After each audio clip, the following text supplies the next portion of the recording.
Morning students. आज हम लोग ज्योग्राफी का चैप्टर नंबर 4 वायु के वायुमंडल की संरचना टॉपिक पर विस्तार से अध्ययन करेंगे। किस प्रकार वायुमंडल का विस्तारण होता है और कौन सा पार्ट महत्वपूर्ण होता है। वायुमंडल की संरचना। हमारा वायुमंडल 5 परतों में विभाजित है जो पृथ्वी की सतह से आरंभ होती है, जिनमें क्षोभ मंडल, समताप मंडल, मध्यमंडल, वाह्य वायुमंडल एवं बहिर्मंडल।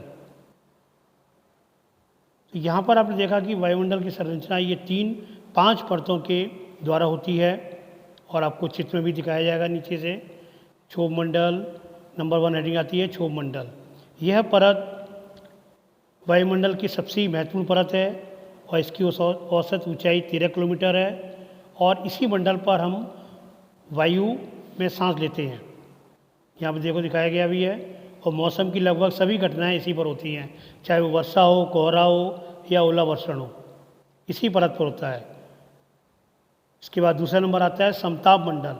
क्षोभ मंडल के ठीक ऊपर समताप मंडल का जो समताप का भाग होता है वो समताप मंडल कहलाता है। यह लगभग 50 किलोमीटर की ऊंचाई तक फैला है। यहाँ देखो दिखाया गया, जो परत बादलों मौसम संबंधी घटनाओं से लगभग मुक्त होता है।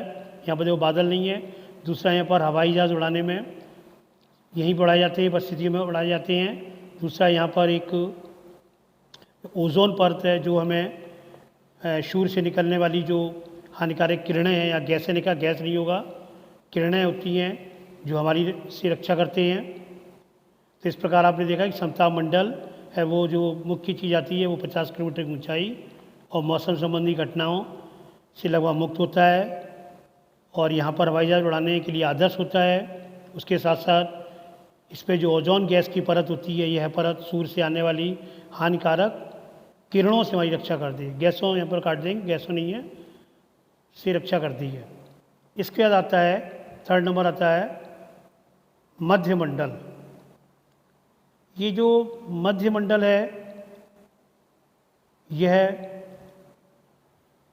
वायुमंडल की जो तीसरी परत है,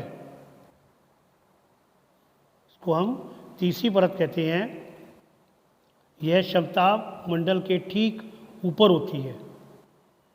यहाँ पर देखो दिखा हुआ है समताप मंडल के ठीक ऊपर है ये मध्यमंडल है। काफ़ी क्षेत्र में फैला हुआ है क्योंकि यह लगभग 80 किलोमीटर की ऊंचाई तक फैला है। और दूसरा, इसमें एक खासियत ये होती है कि अंतरिक्ष में जो प्रवेश करने वाले उल्का पिंड होते हैं वो इस परत में आने पर जल जाते हैं। तो स्वाभाविक है कि यहाँ पर सूर्य का प्रकाश वो ज़्यादा प्राप्त होता है क्योंकि ये धीरे धीरे नज़दीक आ जाता है। इसलिए ये जो उल्का पिंड होते हैं वो क्या होते हैं, वो जल जाते हैं। यहाँ पर ये चीज़ें कुछ महत्वपूर्ण चीज़ थी मध्यमंडल में।